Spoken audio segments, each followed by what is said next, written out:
Emma Chanlett-Avery, Director of Political Security Affairs at the Asia Society Policy Institute. Emma, thank you very much for joining us. We just heard there from our correspondent that Mr. Ishiba's hopes to establish a personal connection with Trump while preserving the status quo in their relationship. Just how realistic are the Prime Minister's expectations heading into this summit? Well, thanks, Julie. It's an interesting question. Ishiba probably hopes to emulate the kind of rapport that Shinzo Abe had with President Trump during Trump's first term.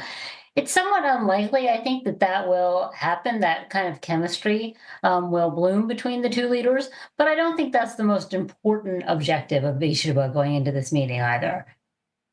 What do you think it is then? I think Ishiba is looking to emerge essentially unscathed from the meeting.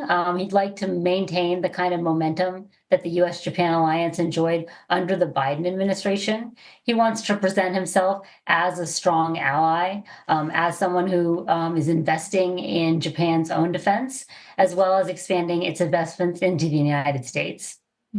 Some experts have pointed out that the more time Ishiba spends with Trump, the greater the chance that the U.S. leader will make new demands. Would you agree? How do you assess the risks for Japan in this summit? Well, as we know, President Trump is unpredictable, and he is in his first 3 weeks in office. So it is hard to say with any certainty what he might demand of Ishiba. Their meeting time will be relatively short, which is probably makes the risk of a little bit less high.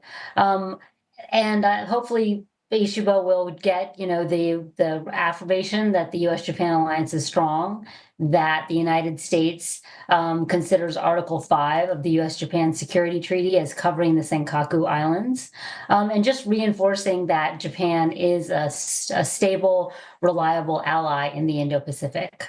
Okay, Emma, so far, Japan's name hasn't come up when Mr. Trump has, threatened to impose tariffs on other major U.S. allies and trading partners. But how do you see the trade balance issue coming up during the summit?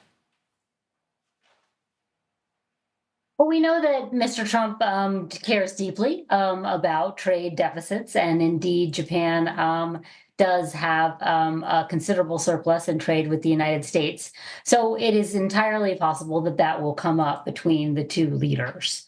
I don't think that we know right now what Trump's Indo-Pacific policy will be, or whether or not he'll continue to prop up the alliances that as they have under the Biden administration.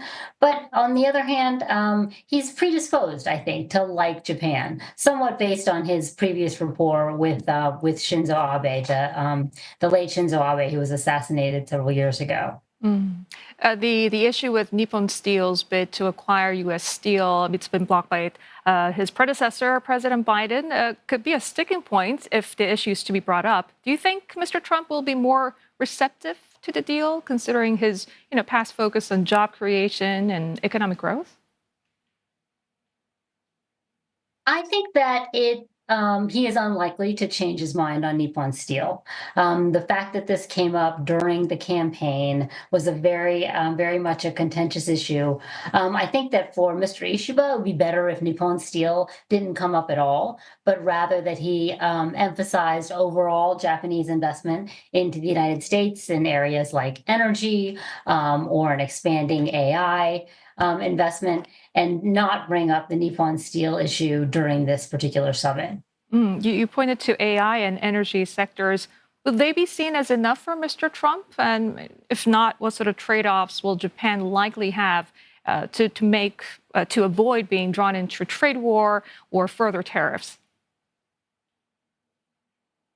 Well, Japan is going to face, I think, a difficult moment because the burden sharing arrangement between Japan and the United States is due to expire in the next couple of years. And those agreements, usually known as special measures agreements, that helps to offset the cost of hosting U.S. troops on Japanese soil, have always been very contentious, and we know from Trump's first term that he demanded manyfold from South Korea, who has a similar kind of arrangement with the United States. So I think that moment will be difficult for Japan when they'll be asked to give quite a bit more, and that's when possibly the threat of these tariffs that he has threatened many other countries with will come up. Okay, so Emma, with both Japan and the U.S. sharing concerns about China and stability across the Taiwan Strait, as well as North Korea, what sort of measures or actions can we expect to see from this meeting? Will the summit provide any sort of concrete steps toward deepening this partnership, particularly in military terms? I don't think that we're going to get in a lot of depth on those issues in terms of security cooperation between the United States and Japan. That's usually reserved for when we have what's called the 2+2 meetings, when the defense ministers and the foreign ministers get together with their counterparts in the United States. This is sort of to establish the tone of the relationship.